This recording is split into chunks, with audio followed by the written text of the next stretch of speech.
নমস্কার, খুকুর রান্নাঘরে আপনাদের সবাইকে স্বাগত। আজকে রান্না করে দেখাবো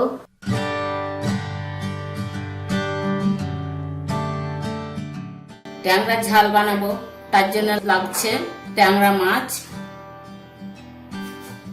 সর্ষে বেটে রেখেছি, সর্ষের সঙ্গে দুটো কাঁচা লঙ্কা, 2 কোয়া রসুন আর পেঁয়াজ, একটা পেঁয়াজ কুচিয়ে রেখেছি, হাফ টিস্পুন মতো আমি লেবুর রস রেখেছি আর 2টো কাঁচা লঙ্কা। এটাকে নুন হলুদ দিয়ে মাখাবো। নুন দিলাম, যেহেতু আঁশ নেই তার জন্য আমি একটু সর্ষের তেল দিচ্ছি, কেননা আঁশ থাকা মাছের ফাটে না, এটা তেলে দিলে ফেটে যাবে। ওই জন্য একটু তেল দিলাম, নুন হলুদ তেল দিয়ে মাছটাকে ভাজবো আমি।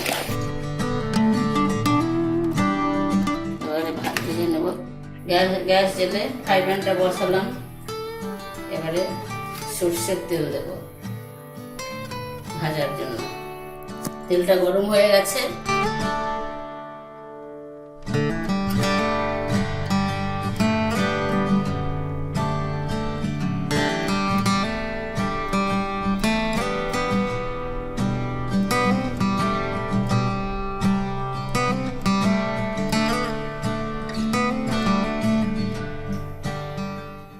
এর মধ্যে আরেকটু সর্ষের তেল দিয়ে দিচ্ছি,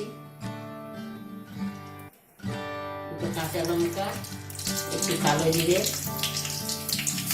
পেঁয়াজ কুচি দিলাম।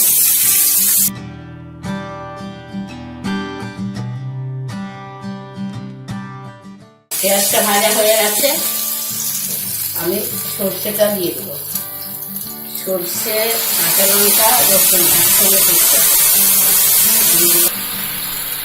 স্বাদ মতো নুন, চিনি,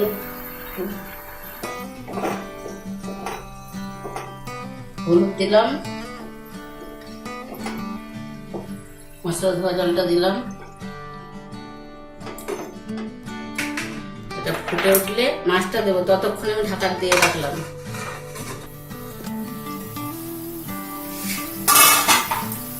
মশলা জলটা ফুটে গেছে, আমি 1 টিস্পুন মতো লেবুর রস দিচ্ছি।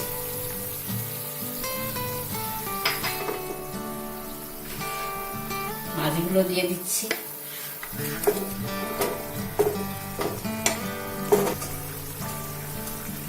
আবার ঢাকা দিয়ে দিলাম, কিছুক্ষণ হোক। আঁচটা কমিয়ে দিলাম, মিডিয়ামে করে দিলাম আঁচটা। ঢাকনা খুলে দিলাম। এটা হয়ে গেছে, দেখতে সুন্দর হয়েছে, দেখুন। এবার সার্ভ করে দেখাবো।